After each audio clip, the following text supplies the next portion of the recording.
네, 한 독서 플랫폼이 새로운 서비스를 통해서 독서의 경계를 허물겠다고 나섰습니다.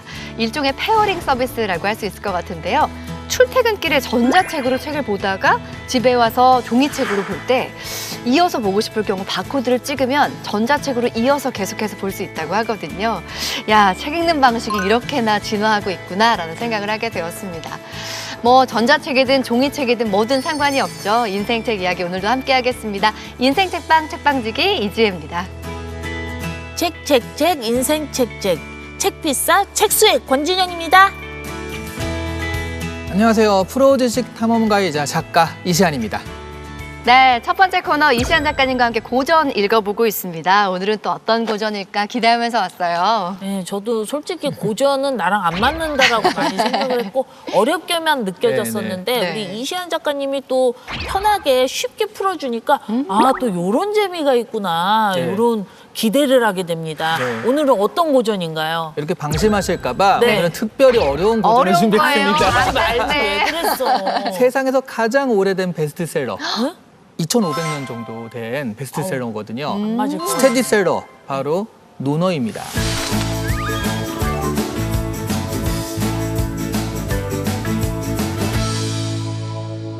아, 논어. 네네. 공자왈 맹자왈하는 그 논어요? 맞아요. 공자왈 맹자의 공자왈이 논어예요. 공자가 말한 것들의 모음이 논어인데요. 그렇군요. 글자 수로는 11,500자거든요. 네. 문장으로 한 498개 문장인데요. 오. 우리가 생각하는 논어의 무게에 비해서 되게 짧은 책이거든요. 그러네요. 근데 이 짧은 책이 2,500년 동안 동아시아, 중국을 넘어서 동아시아 전체에 가장 큰 영향을 미쳤거든요. 유학의 창시자 이런 얘기를 듣는 거니까. 네. 바로 그런 책입니다. 어릴 때부터 공자가 논어에서 말하기를 이런 문장은 많이 봤었는데 사실 네. 자리 잡고 앉아서 논어를 이렇게 읽어본 적은 없는 것 같거든요. 그쵸. 그래서 뭔가 논어 하면은 어려운 책 이런 네. 선입견이 좀 있는 것 같아요. 한문도 많고. 맞아요. 근데 논어가 왜 읽기 어려운지 아세요? 왜요? 아무 맥락이 없어요. 어. 갑자기 툭, 툭, 툭 이렇게 돼 있어요. 오. 그래서 읽기 어려워요. 그렇구나. 근데 그런 논어를 그래도 좀 한마디로 정리해 본다 그러면 인이라고 할 수 있거든요. 인. 어질인. 정리를 해보면 결국 다른 사람을 배려하는 마음 이렇게 할 수 있을 텐데 근데 당신은 신분사회잖아요. 네. 그러니까 동등하게 배려할 수는 없어요. 이 사람이 나랑 다른 신분일 수도 있으니까 그럼 이 사람의 직분, 이 사람은 무엇을 맡았는지가 되게 중요하거든요. 그럼 이 사람이 어떤 일을 맡았는지를 정확히 직분을 알려면 예라는 게 등장합니다. 예. 제사나 예법 같은 게 등장하다 보니 사람들이 아 이런 논어는 어렵다. 그런 내용이야 아. 이렇게 생각을 하시는데 그 예법이나 그런 것들에 대한 건 한 5% 정도밖에 안 되는 겁니다. 오. 그러면 나머지 95%는 어떤 이야기가 담겨 있나요? 그러면 일단 공자가 어떤 사람인지부터 좀 말씀을 드릴게요. 첫 번째 포인트입니다.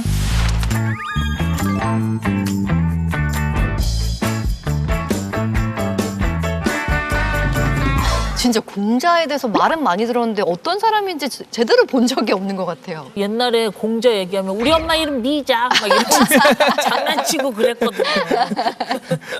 진짜 미자신 거잖아요. 예, 그러면 공자 이름 미자시거든요. 네. 네. 이 공자는 일단 서자로 태어난 인물이에요. 그래요? 누나가 9명.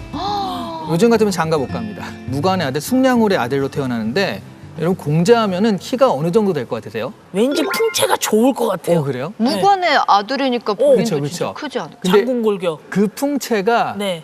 상상을 초월해요. 왜요? 그러니까 지금 9척 6촌이에요. 9척 6촌이면 그 척이 한나라 때 척으로 23cm예요. 오. 그걸 따져보면 222cm입니다. 서장훈이에요, 서장훈. 근데 태어났을 때는 또 재밌는 게 이 머리 꼭대기의 가운데가 여기 움푹 튀어나왔대요. 이렇게. 오, 정수리가? 네네. 그래서 그걸 닮은 한자가 구거든요. 그래서 이름이 구예요. 그 시기가 기원전, 그러니까 돌아가셨을 때가 기원전 479년이거든요. 근데 9년 있다가 네. 소크라테스가 태어나요. 아하. 그 동시대 인물인 거예요. 그렇군요. 소크라테스와 공자가. 그렇구나. 뭐 어쨌든 근데 태어나셨을 때는 아버지가 좀 일찍 돌아가시고 되게 가난하게 삽니다. 그래서 젊은 시절부터 뭐 창고지기 같은 말단 관리도 하고 열심히 살아요. 40대, 50대 되니까 네. 그 노나라에서 구청장도 했다가 그리고 나중에는 법무장관까지 합니다. 그런데 노나라의 실세 세 집안이 있거든요. 네. 이 세 집안과 좀 척을 지게 돼요. 왜냐면 그 공자가 좀 이상적인 말을 자꾸 하니까 네. 결국 쫓겨나게 돼요. 근데 공자는 현실 정치에서 나의 이상을 좀 실현해보겠다 이런 꿈이 있어가지고 다른 나라 가서 혹시 벼슬 할 수 있을까 해가지고 14년간의 그 중국을 주유하거든요. 어머. 그때 제자들과 주로 나눈 이야기가 바로 이 논어에 나오는 이야기들입니다. 공자의 논어라는 책은 뭔가 앉아서 작정하고 쓴 책이 아니라 네. 그러니까 제자들과 나눈 이야기들을 담은 일종의 공자의 어록집이라고 할 수 있는 거네요. 그래서 일종의 인생 내비게이션 같은 책이라고 생각하시면 됩니다. 그러니까 스토리가 없지만 어느 순간 읽다 보면 내 인생에 딱 맞는 얘기가 나와요. 내비게이션 하면 떠오르는 게 뭐예요? 길을 아주 최적화로 알려주고 그렇죠. 내가 혹시 길을 잘못 들었어도 다시 길을 알려주고 그러니까 내비게이션 없으면 안 되죠. 그렇죠. 그게 있다는 얘기죠. 아 그러면 네. 내비게이션 역할을 해주는구나. 그렇죠. 인생의 긴 여정에서 워낙에 다양한 얘기들을 다루다 보니 그래서 어떤 그 해법을 제시해주기도 하고요. 또 하나는 우리한테 성공에 대한 새로운 관점을 제시해주기도 합니다. 2500년 전에 이런 성공에 대해서 얘기했다는 건 정말 야 이건 정말 남다르다라는 생각이 드는데요. 두 번째 포인트를 알아보도록 네. 할게요.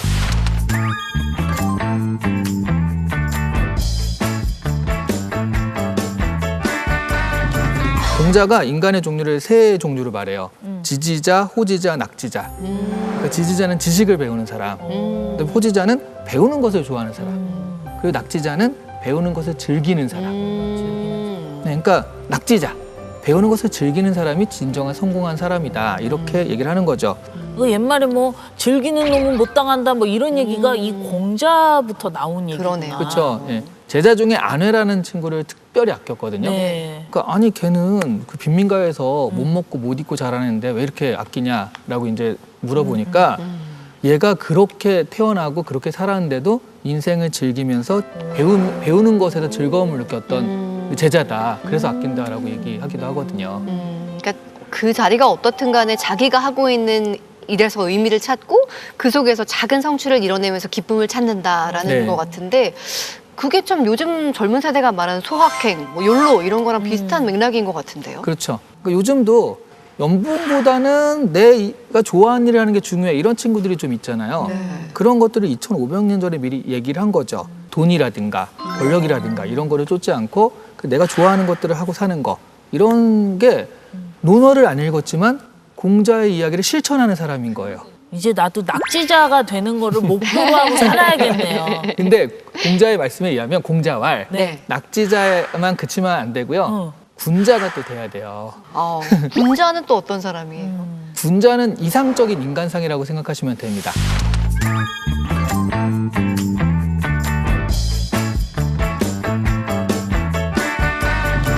논어에 군자라는 말이 107번 등장한답니다. 낙지자가 이상적인 삶의 태도다. 그러면 군자는 이상적인 인간상. 이런 사람이 돼야 돼. 이게 군자예요. 군자는 공궁함을 굳건히 견디지만 소인은 공궁하면 방종해진다.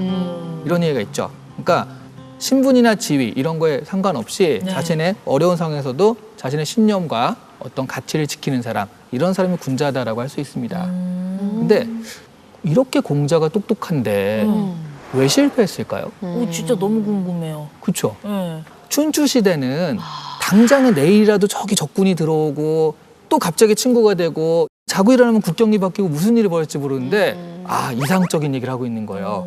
군대와 무기와 백성의 믿음 세 가지가 있는데 이 중에 먼저 버려야 될 게 무엇이냐 그랬더니 군대를 먼저 버려야 된다. 두 번째로 버려야 될 건 뭐예요? 그러니까 무기를 버려야 된다. 마지막까지 지켜야 될 건 백성의 믿음을 지켜야 된다. 이게 맞는 말이잖아요. 세상 물정을 모르시네. 당시로서는 성공할 수 없는 그런 그러네요. 상황에서는 그런 거였어요. 하지만 시기가 이렇게 지나고 보니까 결국 백성의 믿음이 있으니까 그런 어려움도 나고 그런 걸 보니까 이게 맞는 거구나. 그러면서 우리가 어떤 가르침, 공자의 사상이 지금까지 왔다라고 생각하시면 되겠습니다. 그러니까 지금은 그래서 어떤 현실적인 정치 이런 거에 좌우되지 않고 이상적인 삶의 태도 낙지자 그리고 이상적인 인간상 군자 이게 현대에도 통하는 이야기가 되는 거예요. 그것이 이상적이고 인간의 본원적이었기 때문에.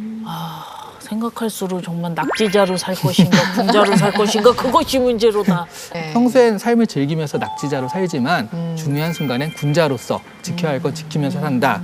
이렇게 생각하시면 네. 뭐 다 가진 그런 사람이 될 수 있다. 공자님 말씀이에요. 제 말씀이 아니라 공자 네. 말입니다. 진양 씨는 미자 딸로 잘 살고 아, 있습니다. 나는 우리 엄마 미자니까. 아, 왜 우리 늘 하는 얘기 있잖아요. 마흔이면 부록이고 쉰되면 지천명이다. 이것도 맞아. 공자님이 하신 말씀인데 아직도 저는 그 경지까지 가지 못해서 늘 반성을 하고 있거든요. 우리 이시안 작가님이 소개해 주셨듯이 인생의 내비게이터 같은 역할을 하는 논어에 대해서 오늘 알아봤는데 인생에서 뭔가 길을 잃었을 때 한 번쯤은 펼쳐보면 참 좋을 것 같은 고전으로 소개해 드렸습니다. 자, 오늘은 논어 속의 삶의 지혜에 대해서 알아봤습니다. 다음 시간도 기대할게요.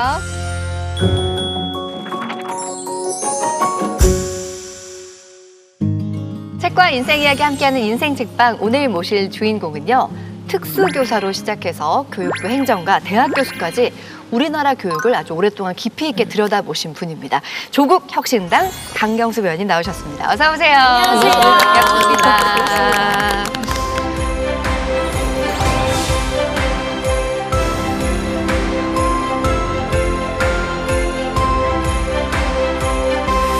네, 의원님, 저는 항상 이렇게 TV나 이렇게 화면에서 뵐 때마다 굉장히 강렬한 눈빛을 가지셨다라고 느꼈어요.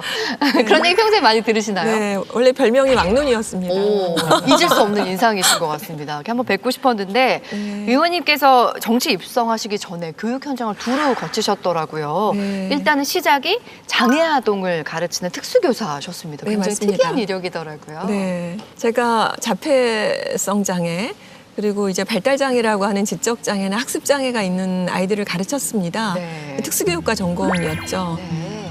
저한테는 사실 운명과도 같은 건데요. 특수교육을 하는 것이 인생에 왠지 좀 정말 의미 있게 살아가는 그 분야라는 생각이 고3 때 굉장히 강렬하게 들었어요. 네. 다른 건 생각도 안 하고 고3 때요? 특수교육과. 네. 보통 고3 때 자기 이렇게 뭐 네. 전공이나 이런 걸 정하는데 네. 사실 특수교육은 어려운 분야잖아요. 남다른 사명감 없이는 할 수 없는. 근데 어떻게 그때 그 마음을 정하셨을까요? 네, 사실은 좀 주변에서 많이 반대했고요. 네. 그때까지만 해도 특수교육에 대한 인식이 별로 없어서 그냥 어려운 아이들 뭐 잘 케어해주고 돌봐주는 게 교육이라고 할 때였는데 네.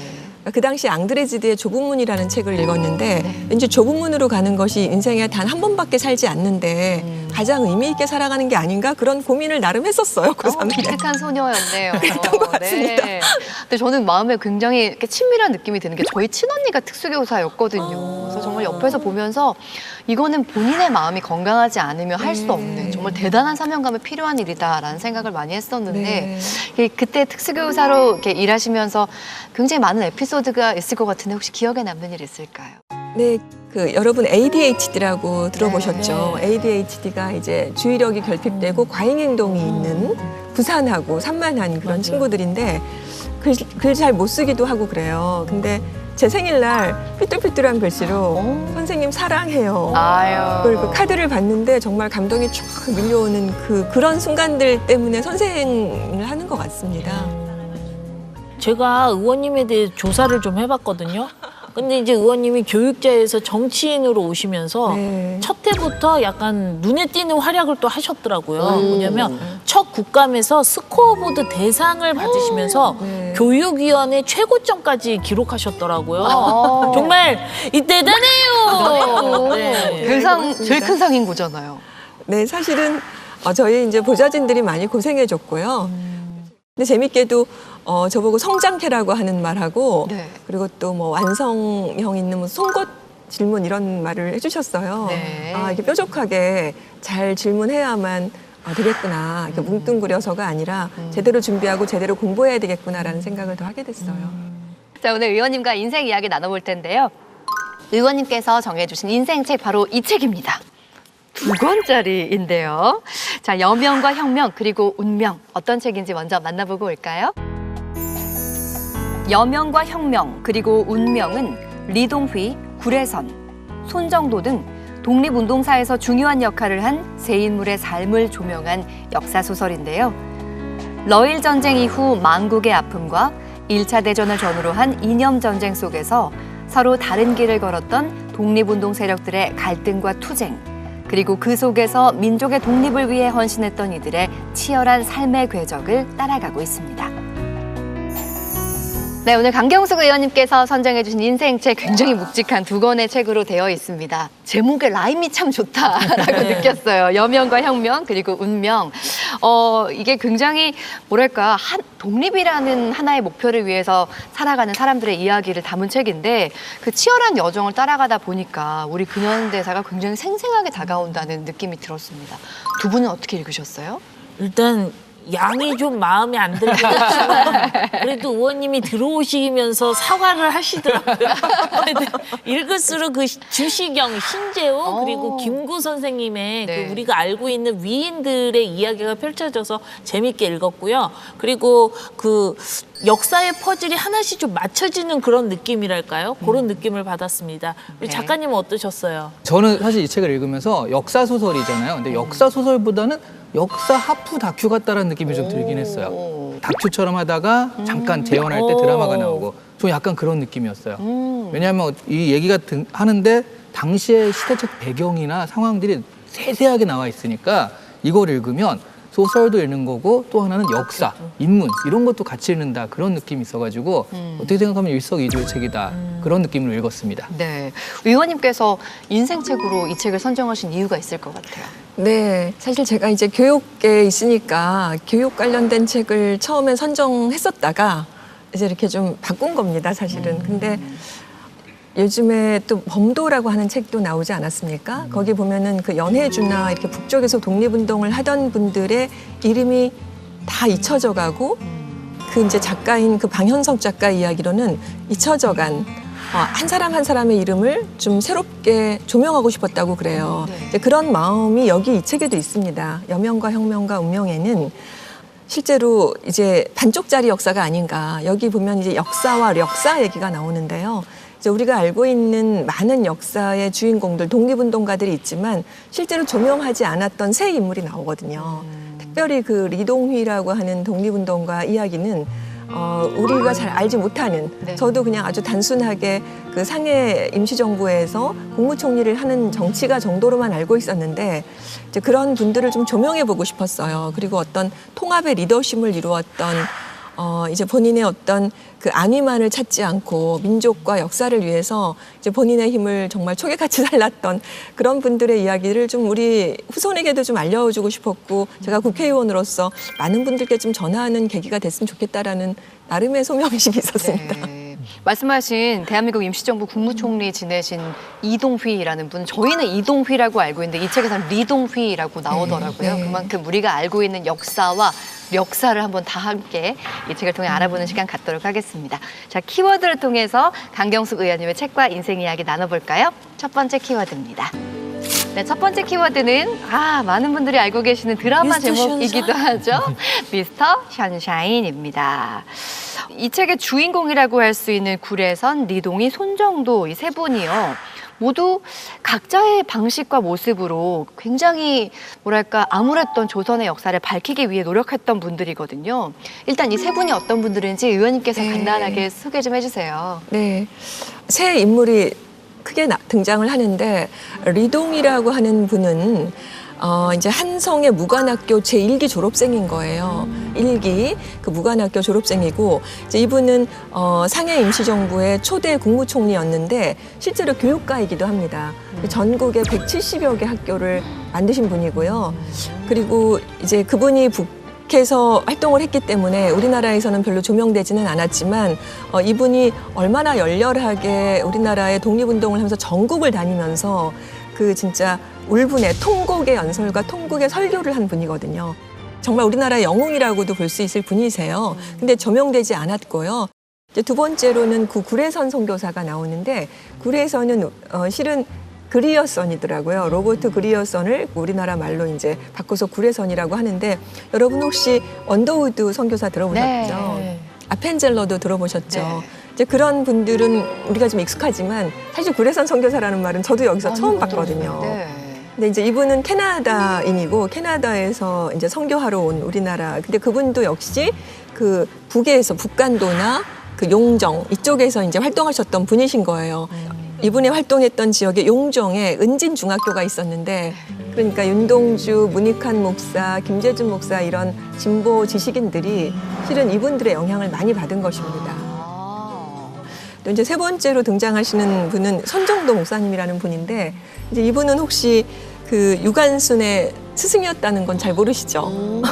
그래요. 광화문의 가장 큰 교회 정동교회 담임 목사셨거든요. 3.1운동 전에는 이제 이분이 그 이제 독립운동을 시작하시면서 그걸 다 이제 다 내려놓고 상해로 가서 의정원의 원장이 되신 분이세요. 그러니까 지금으로 말하자면 국회의장이신 거예요. 의장님. 국회의장을 지니신 분인 거죠. 그 세 분의 이야기를 이 책에서 담고 있습니다.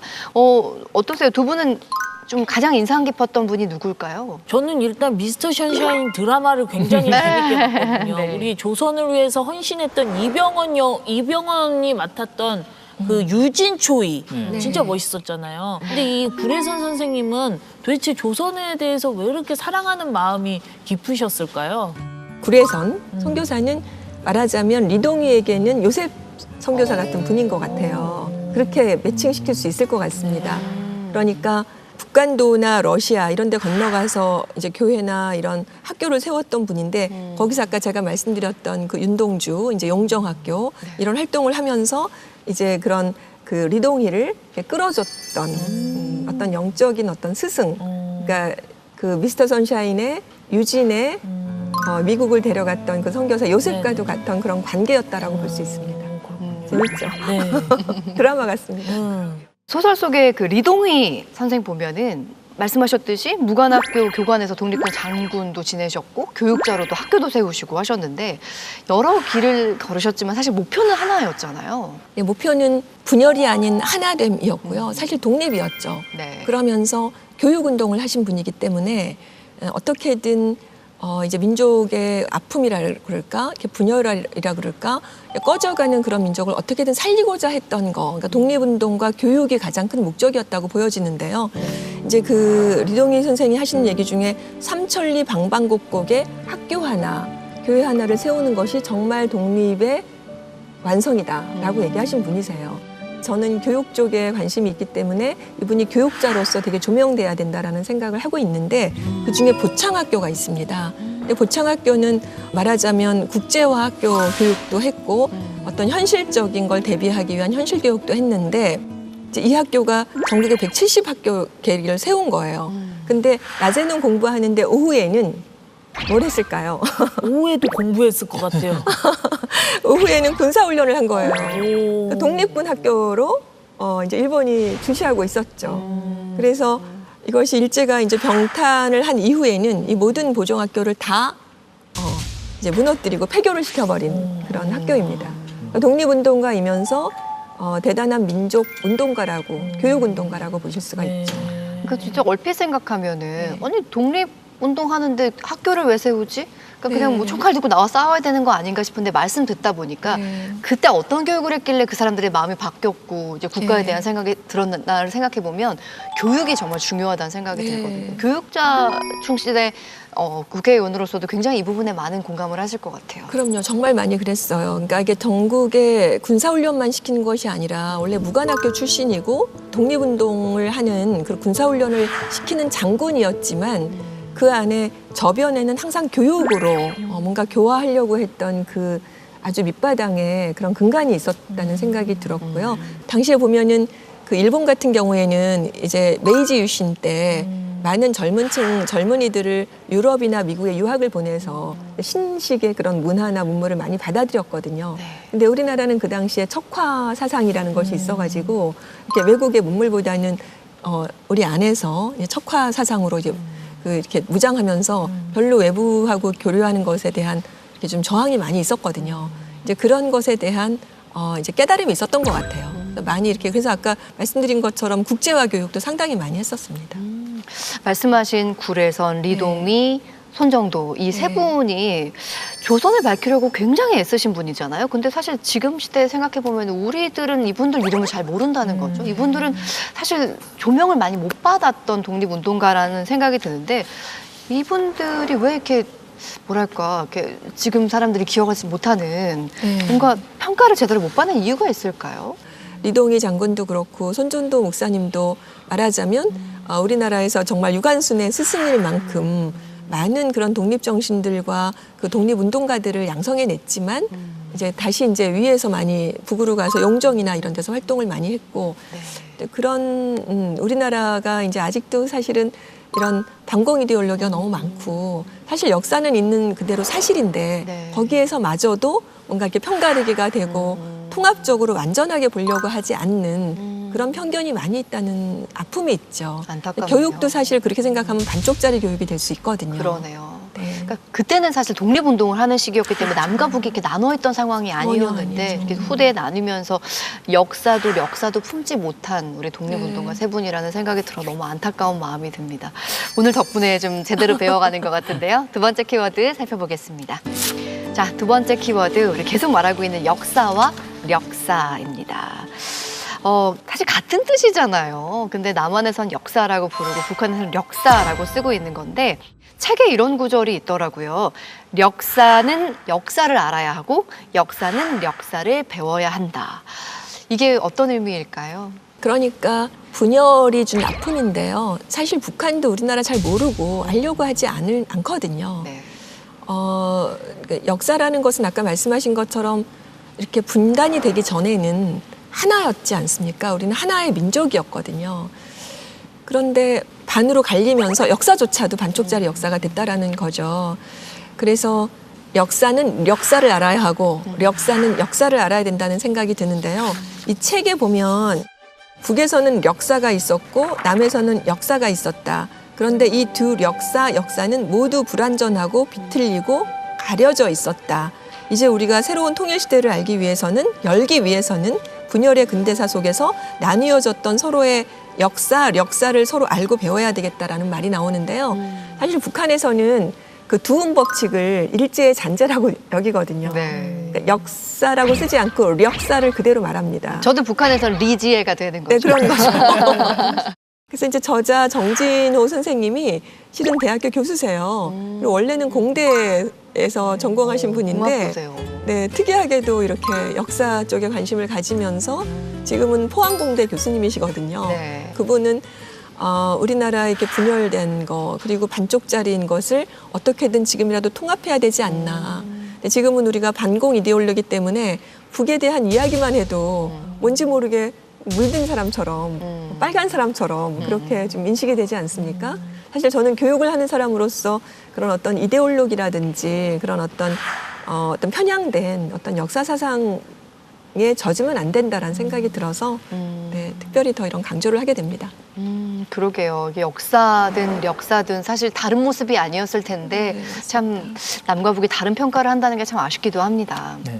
근데 여기 보면 사실 그때는 하나였는데 지금은 갈려가지고 분열이 된 것처럼 그렇게 볼 수도 있지만 네. 실제로 독립운동할 때도 임시정부 시기에도 어떤 그 수많은 갈등과 분열이 있었거든요. 지금까지도 그 분열의 역사가 이어지고 있는 게 아닌가 하는 생각도 들고 해서 정치를 하고 계신 입장에서는 이 부분이 좀 무겁게 와닿으실 것 같은데 어떠신가요? 맞습니다. 정말 많이 무겁습니다. 사실은 우리가 어떤 이데올로기나 이념 논쟁을 하기에 앞서서 우리는 하나잖아요. 하나의 민족이고 하나의 어떻게 말하면 한 피로 만들어 이렇게 유전자가 있는 우리 한민족들인데 이렇게 양쪽으로 나눠져 있다는 것이 굉장히 힘든 차원인데요. 근데 이제 여기서 저는 이제 조국혁신당으로서 좀 강조하고 싶은 것이 뭐냐면 양비론에 좀 빠지면 안 되겠다는 생각이 들어요.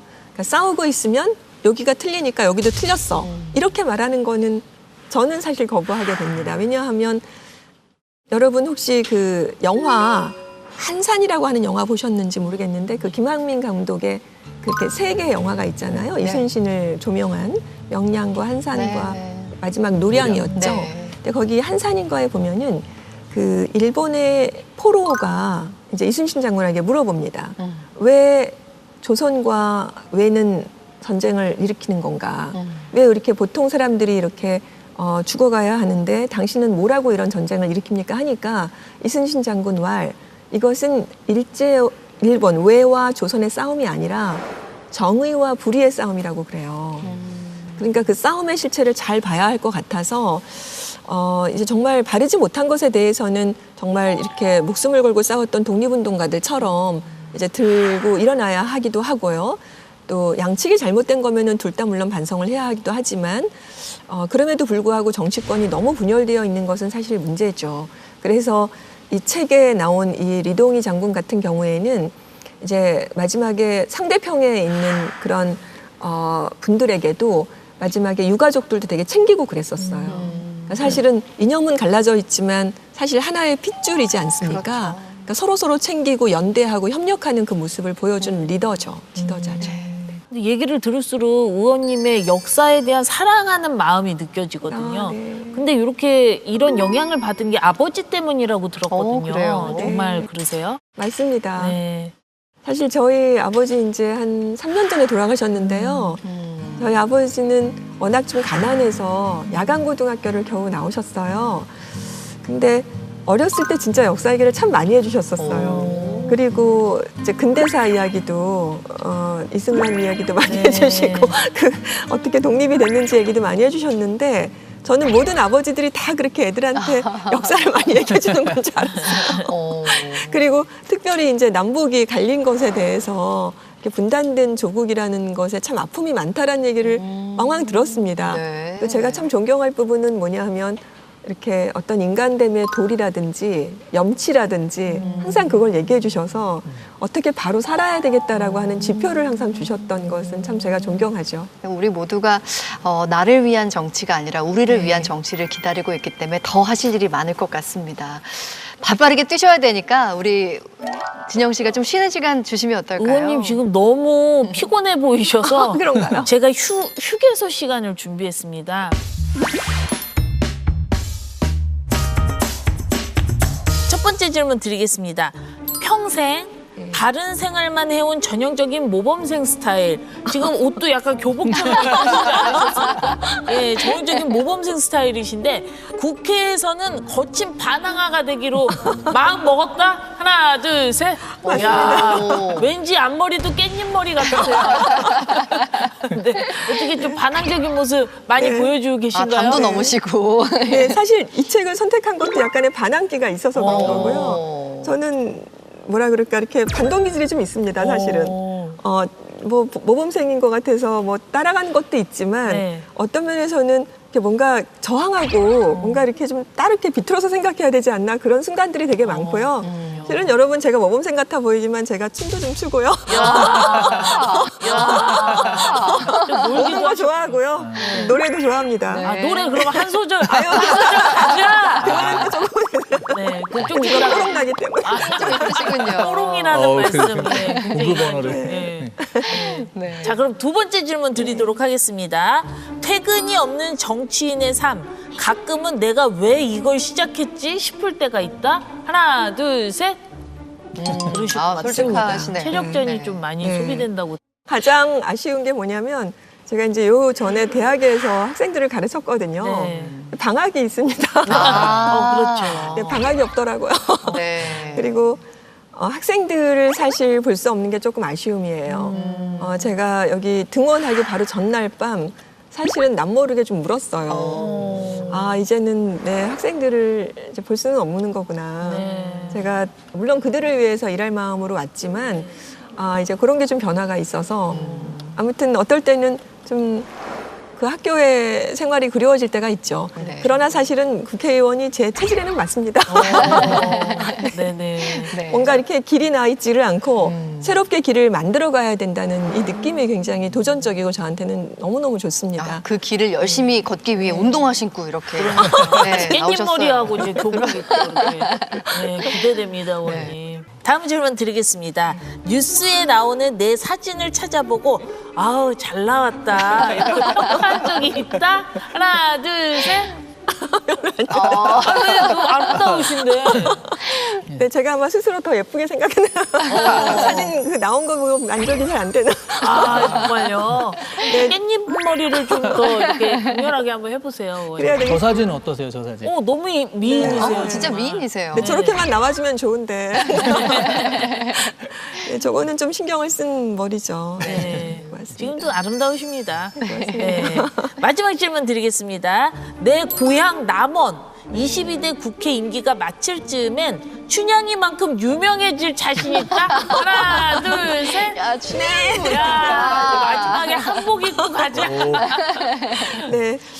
제가 해보니까 국회의원들 300명이 다 어떤 면에서는 이제 언론에 노출돼야 되지 않습니까? 이제 그만큼 인지도가 쌓여야 되는데 네. 저는 사실 그런 셀럽이 아니고 이제 대학에서 열심히 가르치고 물론 사회운동도 많이 했고 네. 이제 많은 조직들과 함께 일도 했고 뭐 교수로서 이제 서명운동이라든지 이런 시국선언 이런 것도 많이 이끌어내기도 했었어요. 이제 그렇지만 알려지진 않았던 사람이지만 이제 4년 뒤에는 열심히 해서 정말 교육에 찐심이 있는 정말 위원이었구나라는 평가를 꼭 받고 싶습니다. 네. 네. 지금까지 우리 강경수 의원님의 결정 OX 시간이었습니다. 솔직한 답변 감사합니다. 고맙습니다. 네. 고맙습니다. 네, 강경수 의원님과 함께 책과 인생 이야기 나누고 있습니다. 마지막 키워드 보겠습니다. 자, 마지막 키워드는 교육의 가치, 배움으로 변화입니다. 의원님께서 늘 교육 현장 가까이에 계셨잖아요. 그 과정에서, 그 현장에서 체감하신 교육의 진정한 가치가 있을 것 같은데요. 저는 이제 최근에 존엄하다 이런 말을 많이 하게 되는데요. 이제 다채롭다도 마찬가지인데, 제가 학교 다녔을 때는 막 거의 70명도 있었어요, 한 반에. 실제로 키도 줄도 세우고 막 그랬었거든요. 지금은 그래야 될 때가 아닌 거잖아요. 하나의 하나가 너무너무 존엄하고요. 그래서 교육의 가치는 잠재력을 충분히 발휘할 수 있도록 해주는 한 사람 한 사람이 다 빛나는 그러니까 어떤 경쟁이 돼서 몇 명의 우등생을 위해서 나머지가 이렇게 뒤에서 그림자로만 있는 것이 아니라 다 각자가 별처럼 빛나고 잠재력이 개발되는 그렇지만 공동체성을 또 함께 회복하는 그것이 진정한 교육이라고 보여집니다. 요즘에 각자도생이란 말 많이 하지 않습니까? 근데 그러면 정말 너무 슬프죠. 그리고 학생들이 많이 무너지거든요. 자살도 많이 하지 않습니까? 혼자기 때문에 그래요. 옆에 누군가 손을 내밀어주거나 끌어주면 그런 일이 없죠. 정치계에서는 자꾸 분열을 하지만 그런 교육이 잘 된 친구들이 또 이끌어가는 세상을 또 기대합니다. 네, 그러니까 단 몇 사람만 반짝이는 교육이 아니라 도태되는 사람 없이 함께 갈 수 있는 교육을 위해서 많이 애를 쓰셔야 될 것 같은데 오늘 이 책을 통해서 만난 그 미스터 선샤인 세 분 모두 아무랬던 시기에 교육을 통해서 뭔가 희망을 만들어 가려고 했던 분들이잖아요. 의원님께서도 지금 마음속에 이렇게 새해를 시작하면서 희망이 있을 것 같은데. 새해를 시작하면서 지금은 조금 혼돈스럽고 좀 분열이 되고 어려움이 있지만 저는 우리 시민들, 우리나라 국민들의 힘을 진짜 믿습니다. 그래서 분명히 밝은 또 새해가 열릴 거라고 믿거든요. 지금은 조금 어려움이 있지만 분명히 새해에 또 새로운 희망이 또 열릴 것이고 그런 정치가 곧 도래할 거라고 믿고요. 그 앞에 저희 조국혁신당이 역할을 하도록 하겠습니다. 자, 오늘 의원님께서 선정해 주신 인생 책을 통해서 어떤 메시지 남기고 싶으신가요? 네, 통합의 리더십 말씀드리고 싶어요. 아까도 정치 이야기를 했지만 갈라지고 분열되는 것이 아니라 이제 본인의 어떤 안위를 먼저 생각하는 것이 아니라 공동체를 먼저 생각하고 각자 도생으로 가는 것이 아니라 이제 주변의 여러 이웃들 그리고 함께 끌어줘야 될 이웃이 있다라는 것을 좀 봐야 되겠습니다. 사실 제가 여기 의원으로 오기 전에 위기 청소년 일들을 했었거든요. 그러니까 사실 한국에 장발장들이 있습니다. 그러니까 너무 어려운 상황에서 빵 하나를 잘못 이렇게 훔친 것 때문에 감옥살이를 하는 그런 친구들이 없지가 않아요. 이제 그렇게 사각지대를 이제 비추어내고 또 어떻게 하면 이렇게 좀 이렇게 기울어지고 너무 이렇게 굴곡이 많은 것을 함께 이렇게 올려가서 비슷하게 함께 다 갈 수 있도록 하는 것이 저의 이제 정치적인 그 지향성이기도 하니까요. 그렇게 가야겠습니다. 네. 자, 우리 준영 씨 오늘 의원님 만난 소감 어떠세요? 의원님이 목소리가 굉장히 부들부들하시잖아요. 하지만 이 눈매 보십시오. 매 눈으로 매를 들고 국민을 위해서 매야 외쳐주시는 그런 의원님이 되길 기대하도록 하겠습니다. 고맙습니다. 네, 이시안 작가님 간단한 추천평 부탁드릴게요. 네, 여기 작가 정진호 교수 이분이 되게 이력이 특이하더라고요. 그러니까 서울에서 한국에서 났는데 네. 캐나다에 있다가 평양에서 살고요.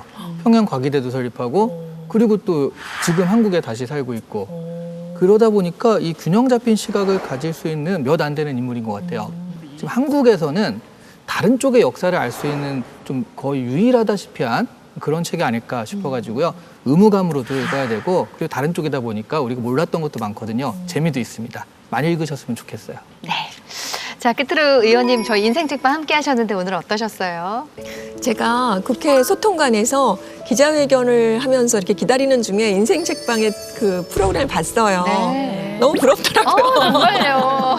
저도 꼭 저 프로그램에 등장하고 싶다. 아유, 감사합니다. 잘 나오셨네요. 제가 먼저 문을 두드렸습니다. 네, 잘하셨어요. 좀 들이대는 스타일입니다. 환영합니다. 좀 오래전에 읽었는데요, 이 책을. 다시 또 보게 됐고요. 네. 또 이 책에 대한 제가 애정이 좀 있는데 이렇게 이 기회를 통해서 많은 분들에게 알릴 수 있는 또 좋은 기회가 돼서 저한테는 너무 감사한 자리입니다. 고맙습니다. 아유, 나와주셔서 이렇게 감사합니다. 연예인들과 함께 하니까 또 감사합니다. 재미도 있습니다. 아유, 감사합니다. 고맙습니다. 성함이 강경숙 의원이시잖아요. 말씀하신 것처럼 때로는 강경하게 그렇지만 현숙하게 아픈 아이들을 치료해 주셨던 따뜻한 마음으로 멋진 정치 활동 해주시기를 응원하겠습니다. 자, 지금까지 조국혁신당 강경숙 의원님과 함께했습니다. 고맙습니다. 고맙습니다.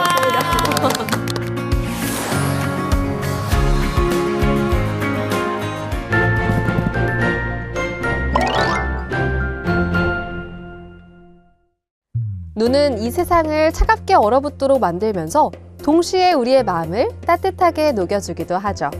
오늘은 눈에 얽힌 이야기를 담은 다양한 책들을 준비했는데요. 전문가의 서평과 국회 도서관과 함께하는 화제의 도서도 소개할 예정이니 많이 기대해 주시고요. 고요하고 또 깊은 눈의 이야기 속으로 함께 들어가 보실까요? 오랜만에 내려온 고향집. 원래 나는 며칠 머무를 생각이었지만 노인에 대한 원망은 기어코 내 입에서 내일 아침 올라가겠다는 모진 말을 내뱉겠습니다. 오래전 형은 주벽으로 집안을 파산시켰고 나는 고등학교 1학년 때부터 가장 역할을 떠맡아야 했습니다. 그리고 마음속 깊은 곳에 그런 환경에서 살 수밖에 없었던 서름과 어머니에 대한 원망이 자리 잡게 되었습니다. 그래서 나에게 어머니는 그저 노인에 불과했습니다. 하지만 그날 밤 잠결에 눈을 뜬 나는 노인과 아내의 이야기를 듣고 생각이 바뀌었습니다. 때는 형이 마지막 남은 집마저 팔아 넘겼을 시기의 이야기였습니다. 소식을 듣고 고향을 찾은 나에게 노인은 옛날과 똑같이 저녁을 지어내왔고 이튿날 나를 다시 되돌려 보냈습니다. 노인은 아내에게 내가 모르던 그날의 심정을 전하고 있었습니다. 밤새 내린 눈이 쌓인 고갯길, 장터의 터미널까지 시올이나 되는 그 길을 아들을 위해 나섰던 노인은 눈길 위에 남겨진 발자국을 보고 눈물을 훔치며 홀로 돌아가야 했습니다. 나는 그동안 미처 깨닫지 못했던 어머니의 사랑에 부끄러움으로 베갯잎이 적셔지도록 눈물을 흘렸습니다. 소설은 눈길을 소재로 주인공 나가 그간 미처 몰랐던 어머니의 희생과 깊은 사랑을 깨닫게 되는 과정을 그리고 있는데요. 이청준의 문학을 통해 삶의 깊은 울림과 여운을 느껴보세요. 첫눈이 내리던 어느 날, 정원에 서 있는 낯선 눈사람. 퇴근한 엄마는 눈사람을 잘 만들었다며 아이와 아빠를 칭찬합니다. 하지만 곧 아이는 대답하죠. 우리 눈사람 안 만들었어요. 그런데 눈사람이 왜 우리 집을 보고 있어요? 그리고 그날 밤, 엄마는 흔적도 없이 사라지는데요. 집을 바라보는 눈사람의 목에는 차갑게 얼어붙은 엄마의 목도리가 둘러져 있었죠. 스릴러의 거장 요 네스베의 소설 스노우맨은 형사 해리 홀레 시리즈의 7번째 작품인데요. 한 여성의 실종 사건을 시작으로 지난 11년간 이어져 온 연쇄 실종에 대해 파헤치는 이야기를 담은 책입니다. 형사 해리 홀레가 곧 사건을 맡아 수사에 투입되지만 이후 또 다른 실종과 살인 사건이 발생하는데요. 해리를 비웃듯 범인은 범행 현장마다 늘 눈사람을 남기고 사라집니다. 그리고 이 실체를 모르는 범인을 스노우맨이라고 부르죠. 사건을 파헤칠수록 반전을 거듭하는 소설. 범인은 아주 가까운 곳에 있었는데요. 당신의 창밖에 눈사람이 서 있다면 스노우맨의 이야기가 시작될지도 모릅니다. 스노우맨과 함께 긴장감 넘치는 추리의 세계로 빠져보세요. 2020년 배달 어플의 매출액은 전년보다 약 94% 늘었고 OTT 앱 사용자 역시 크게 증가했다고 하는데요. 이렇듯 많은 사람들이 이용하는 플랫폼. 이뿐 아니라 검색과 소셜미디어, 정보 수집, 쇼핑에서 운송까지 수많은 플랫폼이 우리의 일상을 바꾸었습니다.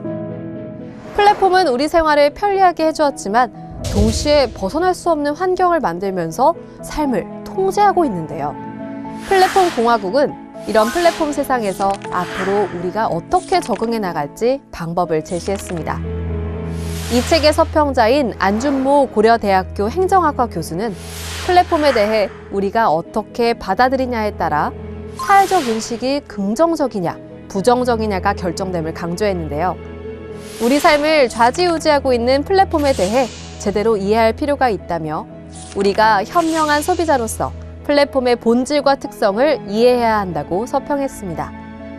경제, 정치, 사회, 문화, 정부 총 5개의 관점에서 플랫폼을 소개하는 책 플랫폼 공화국.